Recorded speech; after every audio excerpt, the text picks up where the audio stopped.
Chapter 22. Ash and Silence. The mountain had no path.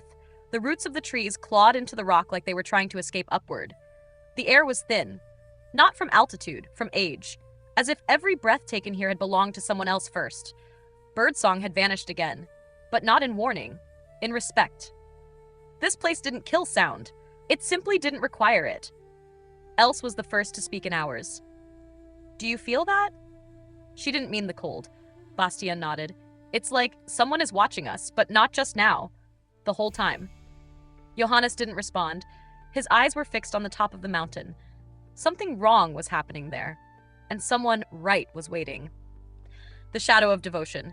They didn't see Basmasura at first. They felt him. A tremor, not from below, but from memory.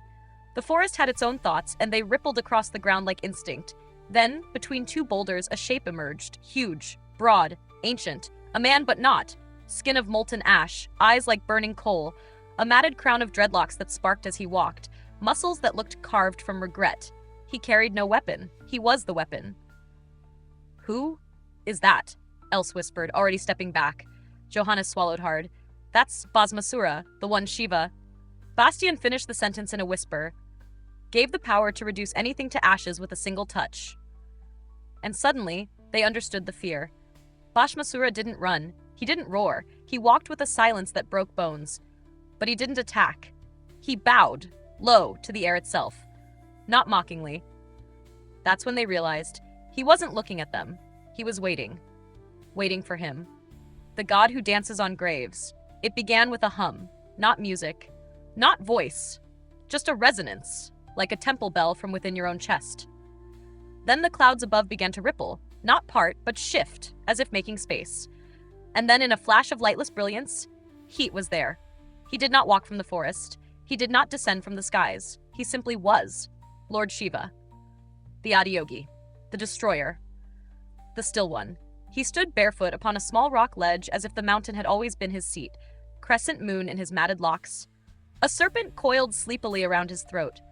Ganga flowed from his hair in slow motion, like time forgot to rush. He did not smile. He did not frown. He simply looked, and the world remembered how to be silent. Even the trees bowed, slowly cracking at the base. Basmasura didn't move, but his head lifted slightly. Not in challenge, in hope. A mistake remembered. Shiva's eyes closed, and in them he remembered the boon he had once given. The way the ashes of his generosity still clung to the edges of time. He had never regretted the gift, only the moment it had been misused. And yet, Basmasura had been a true devotee. Even now, that fire had not gone out. But something was different this time. He watched Basmasura, and for the first time in aeons, felt unease. The Asura was not blindly wrathful. He was strategic. He was waiting, thinking. Shiva knew that look. He had worn it himself during the pause between universes. The god raised his hand, not in warning but in awareness. No movement from Basmasura.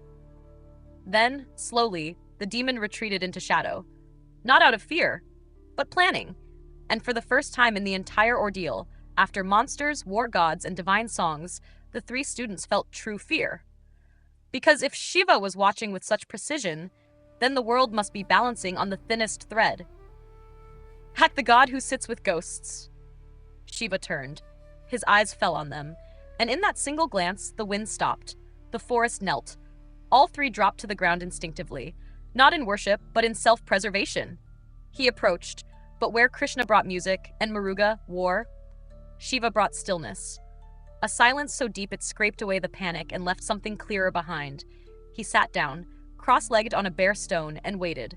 No words, no gestures, only presence. And somehow it helped. Elsa's breathing steadied. Bastien stopped shaking. Johannes finally unclenched his fists. Because here was a god who didn't speak unless the universe needed realigning. And that, in a twisted way, was comforting. But silence doesn't last forever. A tremor cut through the moment. But this was no Basmasura. This was a different wrongness. A roar tore through the mountain like iron being ripped open by fire. The ground buckled. From the cliffside burst an Asura unlike any before. Easily the size of 3 elephants, covered in black stone plates, each one carved with names of fallen gods. Its arms dragged chains of weeping ghosts. Its breath made the grass wither. It was heading straight for them. Shiva's eyes opened. He did not move. He did not rise. But from the shadow of his own name, another being stepped forth. Claws clicking, teeth like daggers, a garland of skulls, hair wild as forest flame. Time twisted around him like a leash he had just chewed through. Kalabhairava. The howling face of wrath, the protector of thresholds, the final voice you hear before forgetting yourself. He bowed to Shiva once, deep, animalistic, loyal, then turned toward the incoming beast. No words were spoken. Just movement. Fast, brutal, absolute. As Kalabhairava leapt forward, the air itself screamed. The trees caught fire without burning. The mountain watched. The students cowered, and Shiva simply looked on, expression unchanged, the ghost of Ganga still weeping through his hair. And then, blackness. A flash of teeth, and the chapter ends.